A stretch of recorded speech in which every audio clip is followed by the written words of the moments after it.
Welcome to the world of toxic parenting. एक ऐसा culture जो इतना डीपली घरों में घुसा हुआ है कि हमें खुद भी पता नहीं चलता और फिर हम भी बड़े होकर इसको समझने लगते हैं नॉर्मल। सोचो, जो घर सेफ स्पेस होना चाहिए वही अगर एक बैटलफील्ड बन जाए जहाँ प्यार कंडीशंस में मिले, इमोशंस दबा दिए जाएं and every decision is based on लोग क्या कहेंगे। यही है टॉक्सिक पेरेंटिंग का असली चेहरा पाकिस्तान में। फिर सवाल ये उठता है, इसका कोई सोल्यूशन है या इसी में जीना सीखना पड़ेगा। परवरिश का मकसद होता है नर्चर करना, लेकिन बहुत से पाकिस्तानी हाउस होल्ड्स में बिना रियलाइज किए ये पूरा सिस्टम फियर और इमोशनल सप्रेशन में चल रहा है। सोचो, कितनी दफा सुने हैं ये फ्रेजेस, माँ बाप हमेशा सही होते हैं, लड़के नहीं रोते। ये सिर्फ जुमले नहीं हैं, ये एक ऐसा माइंडसेट है जो जनरेशंस को शेप कर रहा है और निशान छोड़ रहा है ऐसी चोटों के जो दिखाई नहीं देती पर अंदर से तोड़ देती हैं। पाकिस्तान में पेरेंटिंग की फाउंडेशन ओबीडियंस पे है, अंडरस्टैंडिंग पे नहीं। इसका एक बड़ा रीजन है जनरेशनल ट्रॉमा। पेरेंट्स वही रिपीट करते हैं जो उनके साथ बचपन में हुआ होता है।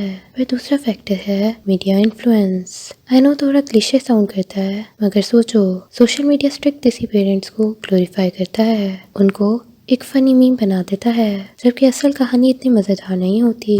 टॉक्सिक पेरेंटिंग के इफेक्ट्स सिर्फ बचपन तक नहीं रहते, एक बच्चे की पूरी लाइफ को इफेक्ट कर देते हैं। ऐसे हाउस होल्ड के बच्चे 24/7 सेल्फ डाउट का शिकार रहते हैं। क्यों? क्योंकि पेरेंट्स उन्हें अपनी प्रॉपर्टी समझने लगते हैं। क्या पहनना है, कब सोना है, किससे दोस्ती करनी है, सब उनकी मर्जी से चलेगा। इवन हेयर स्टाइल भी उनकी चॉइस से होगा। और फिर वो क्लासिक देसी पेरेंट मूव, कंपैरिजन। क्लास में थर्ड आए हो, वो तो थर्ड क्लास लोग आते हैं। अपने भाई को देखो, हमेशा फर्स्ट आता है। ऐसे अल्फाज एक बच्चे के कॉन्फिडेंस का सत्यानाश कर देते हैं। बच्चे के सबसे बड़े सपोर्ट सिस्टम उसके माँ बाप होते हैं, बट आर योर देसी parents your biggest support system? याद करो, जब किसी रिश्तेदार ने तुम्हारा मजाक उड़ाया था, वो तुम्हारे parents did they take a stand for you? या जब टीचर ने 30 बच्चों के सामने बिना किसी वजह के तुम्हारी बेइज्जती की थी, या तुम्हारे पेरेंट्स ने आवाज उठाई, या तुमने कभी उनसे शेयर ही नहीं किया क्योंकि गलती तुम्हारी ही होगी।